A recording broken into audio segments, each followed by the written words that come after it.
Bismillahirrahmanirrahim. Assalamualaikum warahmatullahi wabarakatuh. Waalaikumsalam warahmatullahi wabarakatuh. Alhamdulillahirabbil alamin. Wassalatu wassalamu ala asyrofil mursalin sayyidina wa maulana Muhammadin wa ala alihi wa ashabihi ajmain. Rabbi sholli wa yassirli amri wahlul 'uqdatam min lisani yafqahu qawli. Rabbi a'udzu bika min hamazati syayatin wa a'udzu bika rabbi an yahdurun. Wa qala ayyun fa innaha la ta'mal absar walakin ta'mal qulubul lati fi sudur. Sadaqallahu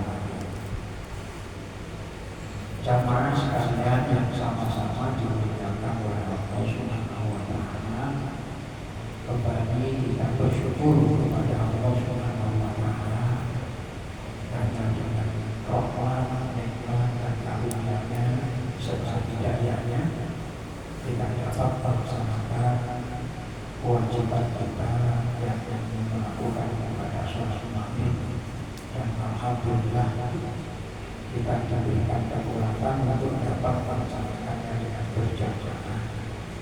Mudah-mudahan amal ibadah kita semuanya diterima oleh Allah Subhanahu wa taala. Amin.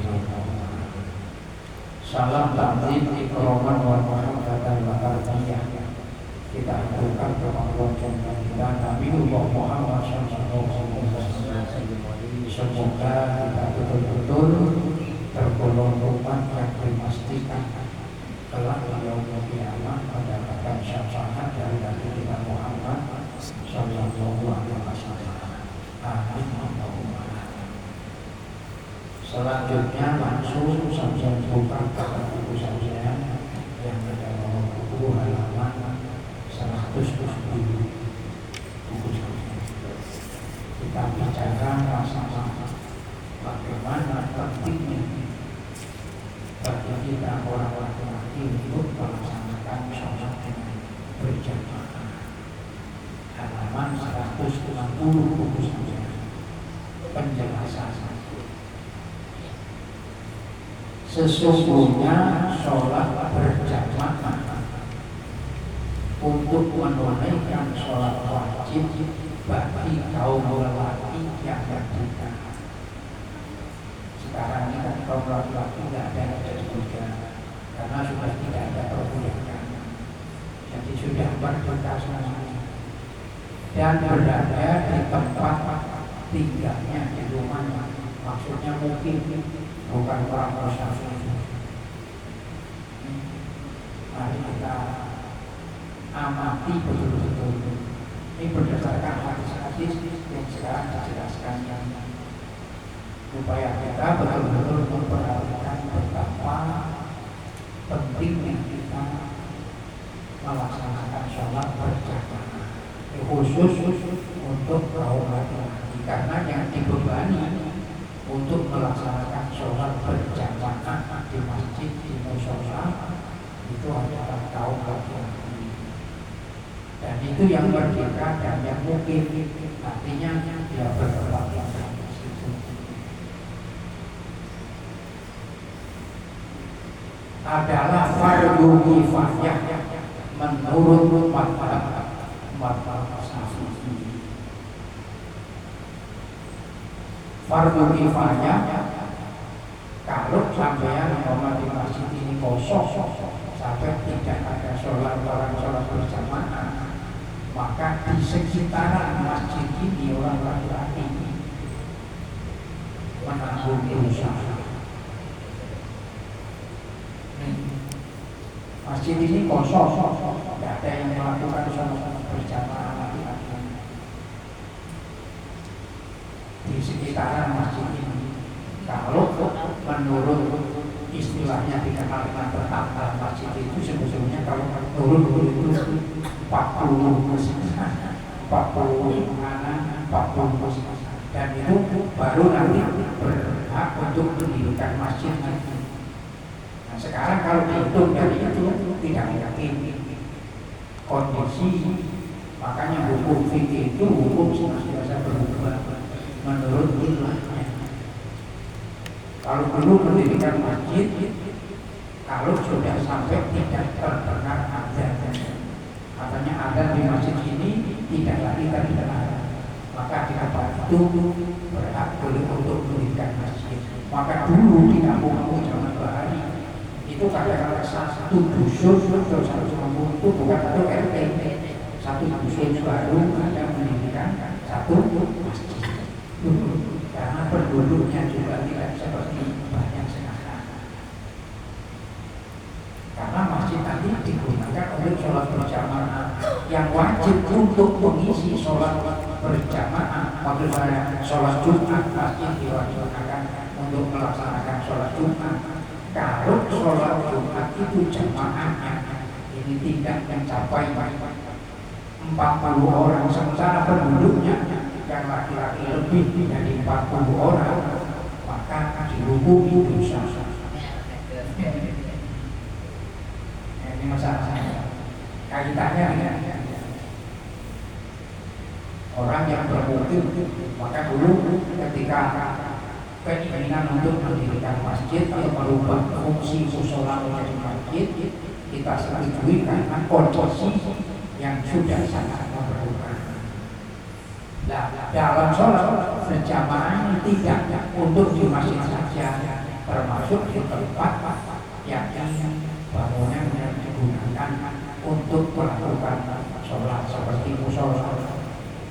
Kalau istilah orang-orang Jawa lakukan, maka apabila itu atau musola itu tidak diisi untuk melakukan sholat fardu yang 5 waktu itu berjamaah, maka orang laki-laki semuanya yang ada di sekitar yang tanggung jawab yang itu menerima beban dosa. Karena apa?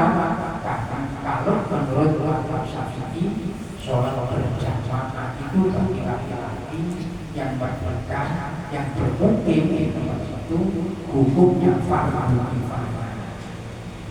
Ini menurut mazhab Syafi'i. Selanjutnya, mari kita sama-sama pelan-pelan, sehingga kita masing-masing punya kewajiban. Maka itu untuk melakukan sholat berjamaah ini mendapatkan kemuliaan dibanding dengan sholat munfarid. Sekalipun sholat munfarid itu sudah merupakan hukumnya sah untuk melaksanakan sholat munfarid, sholat sendirian. Tapi manakala walaupun mereka sudah melakukan sholat munfarid, tetapi masjid yang ada di sekitarnya tidak digunakan untuk sholat berjamaah,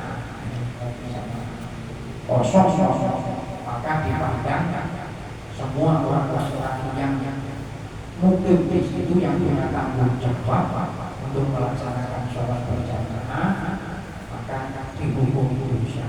Tapi kalau sudah yang berjamaah, tidak usah banyak-banyak, 2 saja sudah cukup. 2 saja cukup, 1 jadi imam dan 1 jadi makmum sudah cukup.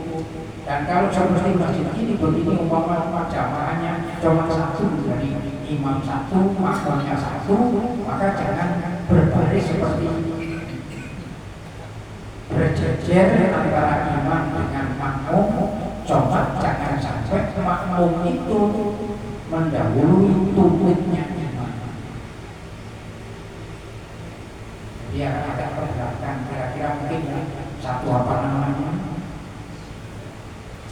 satu kaki namanya, satu telapak. Seandainya setengah telapak bukan jadi masalah, asal jangan tubuhnya itu di depannya tubuhnya imam, harus di belakangnya tubuhnya imam. Sebab bisa jadi yang sholat menjadi makmum itu orang yang besar, lalu imamnya kecil, sehingga kalau seandainya itu tubuhnya itu walaupun di belakangnya imam tubuhnya, tapi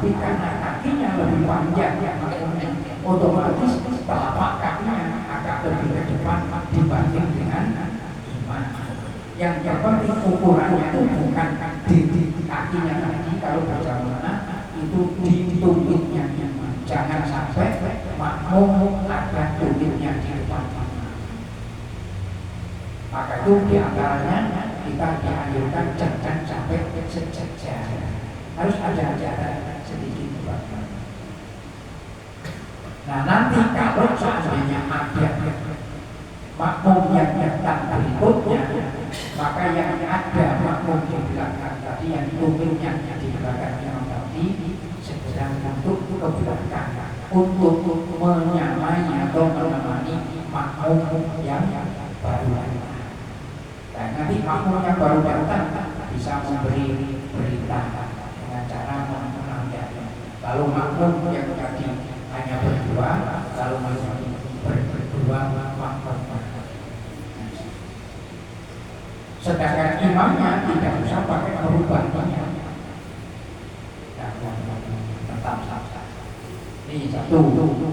Menurut fatwa Hambali, Imam Atok Al-Auza'i dan Abu Sa'ud, Ibnul Munzir dan Ibnu Huzaimah, sholat berjamaah itu hukumnya fardhu ain. Ini berat lagi nih. Nah, dua pendapat sudah. Yang satu tadi fardhu kifayah. Yang satu ini pendapat dari beberapa ulama menyatakan fardhu ain. Nah, fardhu ain itu apabila kita tidak melakukannya maka kita berdosa. Syukur yang sampai dan saya mengikuti mazhab Syafi'i. Seandainya sampai dan saya tidak sholat berjamaah, umpamanya kalau sudah ada yang melakukan sholat berjamaah, kita tidak berdosa. Maka yang berjamaah itulah yang mendapatkan pahala kebaikan yang sampai 27 derajat. Nah itu penting. Nah sekarang pertanyaannya bagi saya dan sampai ikut mana?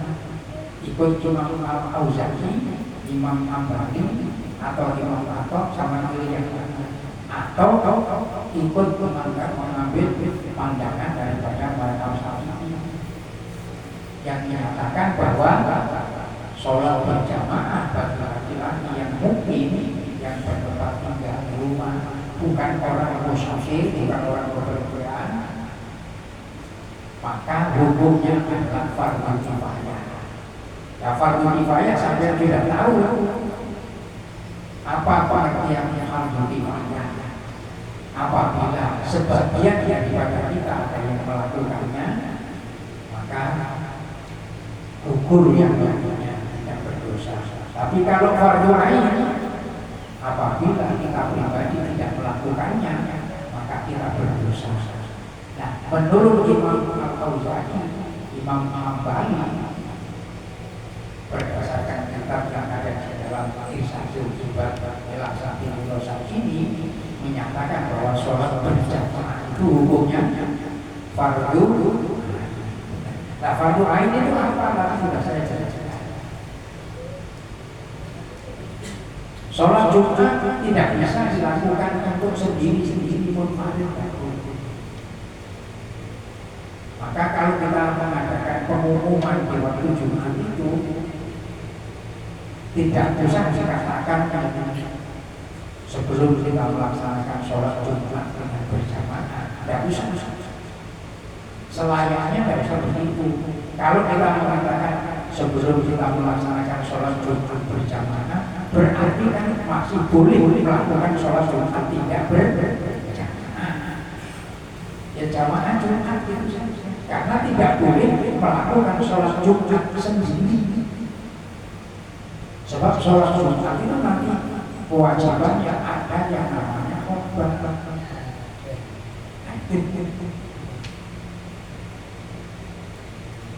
Maka di sini diatur dalam sholat Jumat nanti dalam bahasan yang lainnya. Nah di sini kita masih berbicara masalah betapa pentingnya sholat berjamaah. Oleh karena itu jangan sampai kita menganggap sepele dengan sholat berjamaah.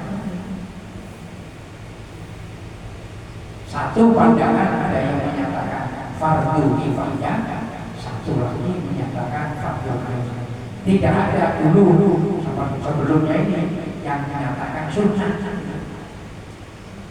Cuma kelompok mazhab Syafi'i ada yang menyatakan sholat berjamaah termasuk dalam kelompok sunnah mu'akkad, sunnah yang dikuatkan. Kalau kita memandang yang wajib tadi, ketika kita tidak melakukan sholat berjamaah dengan berjamaah, maka kita memahami dosa.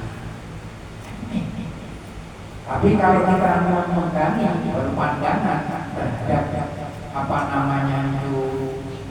pandangan mazhab Syafi'i, kalau sudah ada yang melakukannya, maka kita tidak berdosa saja melakukan. Tapi yang memadani dengan sunnah mu'akkadah, seandainya tidak ada yang melakukan sholat berjamaah, maka kita tidak berdosa. Maka ini terjadi perbedaan pendapat satu dengan yang lain. Lalu jangan sampai kita kalau begitu waktu memandangi sunnah, sementara di dalam Al-Quran surah At-Taubah itu dinyatakan oleh Allah, innama ya'muru masajidallahi man amana billahi wa bil yaumil akhir sampai seterusnya. Dan dimaksudkan bil masjid itu adalah meramaikan, memenuhi masjid-masjid dengan sholat berjamaah. Ini panggilan Allah. Itu adalah ciri orang yang beriman. Baik, kita lanjutkan sekarang. Menurut Imam Dawud Az-Zuhri, jamaah adalah syarat untuk sahnya sholat. Artinya kalau saya melakukan sholat tidak dengan berjamaah, maka sholatnya dipandang tidak sah. Karena berjamaah itu dimasukkan dalam kelompok syaratnya sholat. Nah, syarat itu adalah perbuatan yang harus dipenuhi sebelum kita melakukan perbuatan. Kita melakukan sholat, sahnya ada syaratnya berjamaah, maka saya dan saya kalau tidak berjamaah, sholat kita tidak sah. Ini menurut Imam Dawud Az-Zuhri. Berarti kalau kita mau berpikir begitu, berapa banyak sholat kita yang tidak sah karena kita tidak memperhatikan dengan sholat berjamaah. Nah, bagi orang yang terpanggil dalam dirinya berdasarkan Al-Quran surah At-Taubah tadi, maka dirinya berupaya untuk membuktikan keimanannya dengan melaksanakan sholat fardu yang 5 waktu itu dengan berjamaah. Dan ini diperintahkan dan diperuntukkan bagi laki-laki yang merdeka dan mungkin bukan musafir. Umpama sampai yang berangkat ke Surabaya, sampai tidak wajib untuk melakukan sholat berjamaah karena sampai masuk dalam kelompok musafir. Tapi kalau kita melakukan sholat berjamaah tidak dipandang dosa, tambah mendapatkan kebaikan. Begitu juga seandainya saya tidak melaksanakan sholat dengan menggunakan jamaah atau dengan kosong, ya tidak apa-apa. Tapi seandainya saya melakukan sholat fardu yang jamaah dan kosong, tidak apa-apa karena itu adalah hukum khusus, hukum kemurahan. Nah, kebanyakan kita kalau melaksanakan bepergian musafir, lalu kita berupaya untuk melakukan sholat itu dengan jamaah dan kosong. Karena apa? Karena kita di dalam bepergian tadi mungkin ada kepentingan yang lain.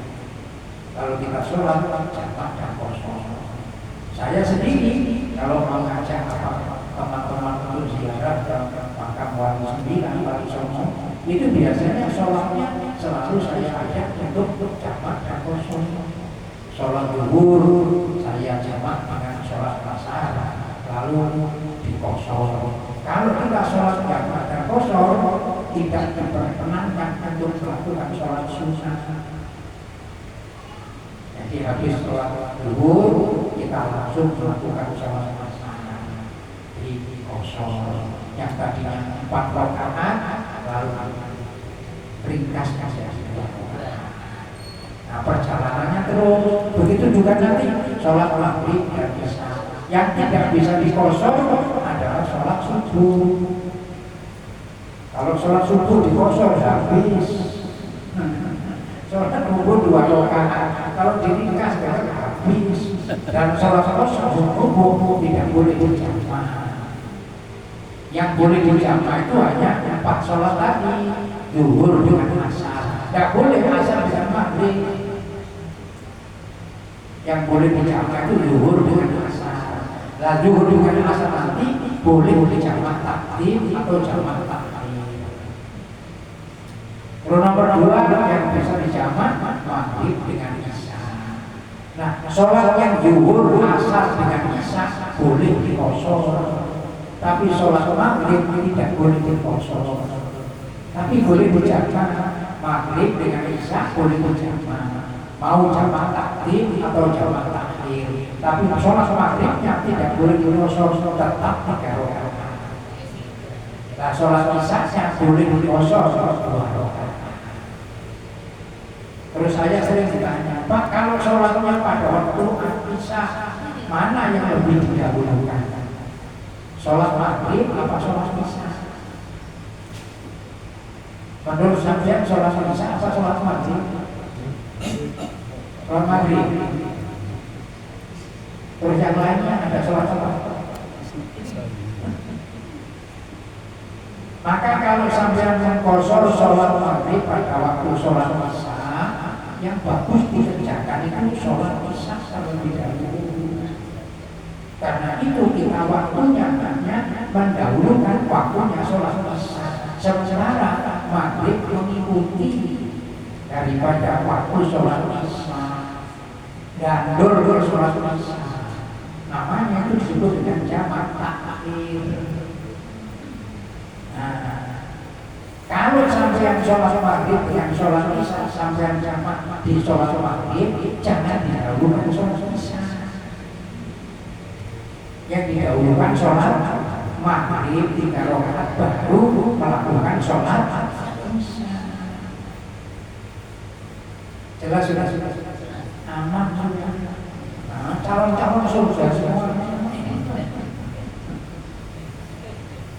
Nah itu penting karena sampai-sampai biasa bepergian kemana-mana, yang berdagang kadang-kadang ke Jakarta, mungkin ambil barang di Jakarta.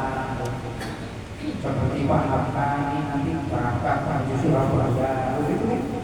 Jadi artinya wah sholat berjamaah karena di sini biasa melakukan sholat berjamaah. Gak enak kalau nggak sholat berjamaah. Oh karena musafir tidak menjadikan hukumnya terkena aman. Enak kan? Saya sendiri juga begitu. Kalau saya di rumah dari Amarenda menuju ke tempat rumah saya itu, rumah bapak saya di Jombang itu. Saya kalau sudah di sana katakanlah 3 hari dan saya selalu melakukan sholat jamaah dan kosong. Karena nanti kalau ada keperluan ada tamu dan sebagainya. Terus bagaimana dengan sholat Jumat orang musafir? Orang musafir itu tidak ada berkewajiban untuk melakukan sholat Jumat. Boleh tidak berjumat, tapi tetap wajib untuk melakukan sholat zuhur. Tapi kalau seandainya bisa ada waktu untuk melakukan sholat Jumat, boleh dilakukan sholat Jumat. Dan sesudah melakukan sholat Jumat tadi, lalu segera kalau ingin untuk menjamak sholat asar, segera setelah melakukan sholat Jumat, melakukanlah sholat asar berjamaah, namanya jamak takdim dan dikosor. Tapi dengan kemajuan dan sebagainya, sekarang kalau sampai bepergian pakai kapal laut, itu di kapal laut hari Jumat itu ada Jumatan. Di kapal laut itu, padahal ya tidak kewajiban untuk melakukan sholat Jumat itu tidak ada. Kewajiban itu bagi yang mungkin orang muslim, tapi kalau kamu sholat Jumat tidak sah. Jadi kita harus tahu kedudukan hukum. Dulu saya kalau berangkat itu saya cari pakai kapal. Jadi kapal itu ada kapal apa dulu kapal apa dari Surabaya ke Balikpapan. Nanti terus Jumatan pas hari Jumat ikut Jumatan. Kadang-kadang saya juga tidak ikut Jumatan, tapi sholat saja sudah goyang-goyang. Baik, tiga sudah. Yang satu menyatakan sholat berjamaah itu bagi laki-laki yang mukim hukumnya adalah fardu kifayah. Yang satu lagi pendapat menyatakan fardu ain. Yang satu lagi menyatakan sholat berjamaah itu merupakan syarat sah-sah sholat. Nah, syarat-syaratnya sholat itu termasuk diantaranya wudu. Kalau sampai tidak wudu kan tidak sah sholatnya. Sementara ditambah lagi ada kalau sampai sholat tidak dengan berjamaah maka sholat sampai menurut mazhab al-Ghazali tadi maka sampai tidak sah sholat. Ini pendapat. Sedangkan ketika kita bicara masalah kedudukan sholat antara sholat fardhu dan sholat berjamaah, Rasulullah menyatakan kebaikannya, pahalanya 1 berbanding 27. Artinya kalau begitu sholat walaupun tidak berjamaah sholatnya tetap sah. Maka pandangan yang ketiga tadi pandangannya lemah, tidak bisa menjadi pegangan. Itu maksud saya supaya kita tahu. Jadi jangan sampai kalau gitu bukan sah sholat. Ya, dilihat itu dalam hadis yang lain Rasulullah menyatakan bahwa sholat berjamaah itu mendapatkan pahala 27 derajat dibanding dengan sholat munfarid cuma 1. Artinya sholat munfarid sholat sendirian itu kan sah walaupun dia tidak berjamaah. Sementara pendapat tadi dari Imam Dawud al-Zahiri menyatakan sholat berjamaah itu merupakan syarat sahnya sholat. Berarti kan sudah ada yang maka ini pandangan yang jamaah. Tapi kita tahu ilmu itu diketahui untuk tadi tahu tentang masalah sholat berjamaah hukumnya fardu kifayah. Berarti kita harus berupaya untuk bisa bagaimana melaksanakannya.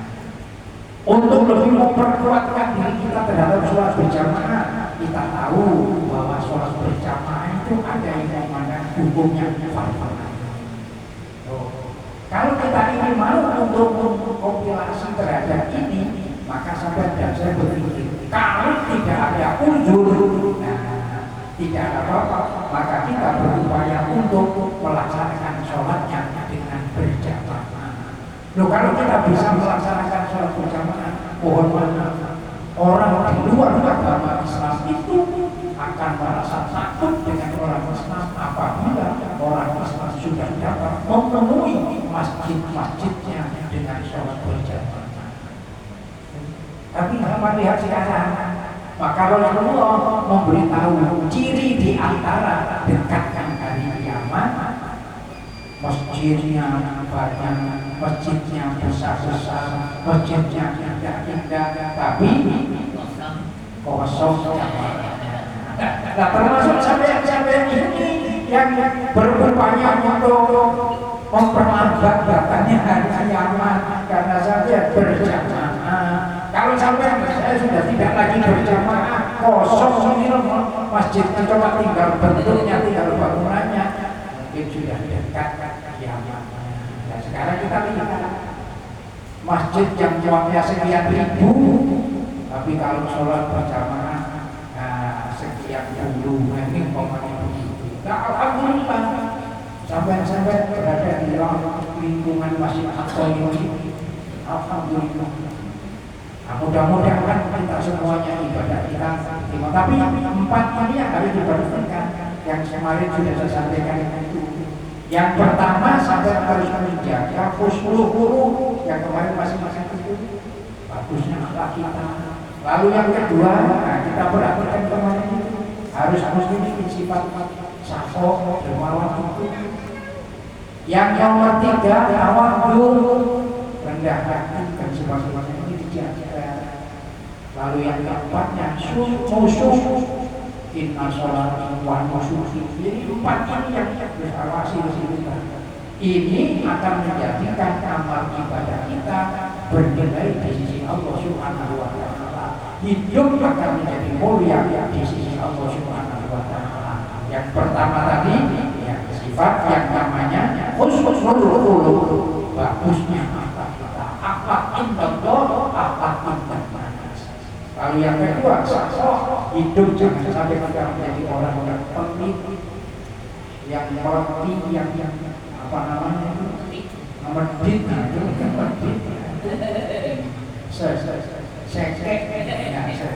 ya tahu kalau orang Sulawesi apa namanya sekek.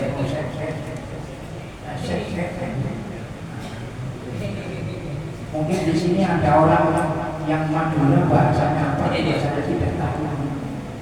Yang saya tahu itu bahasa itu medit, orang Jawa bahasa itu.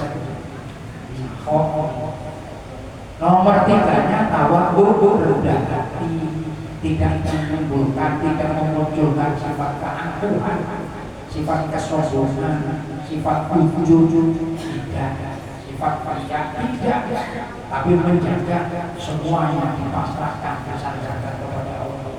Masih ingat kan kita semuanya saya ceritakan dulu Nabi Allah Musa alaihissalam. Beliau diberi oleh Allah sakit gigi.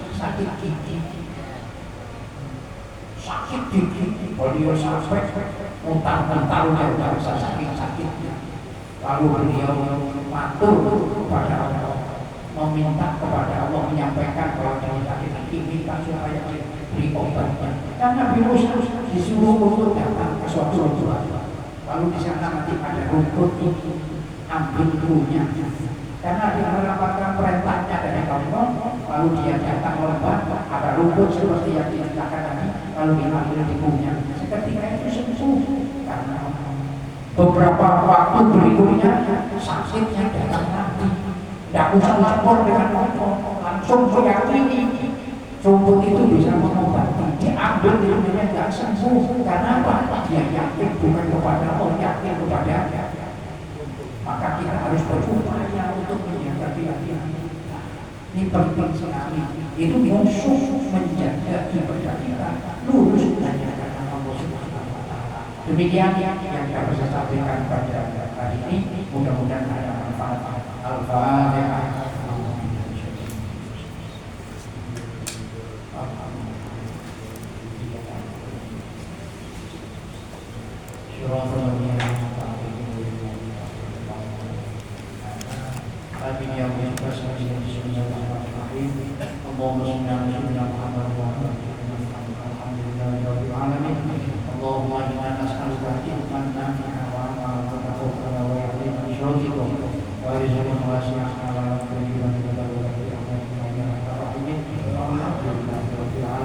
Kita akhiri bersama dengan membaca doa al-Fatihah. Bismillahirrahmanirrahim. Subhanallahumma wa bihamdika asyhadu an la ilaha illa anta astaghfiruka wa atubu ilaik. Wassalamualaikum warahmatullahi wabarakatuh.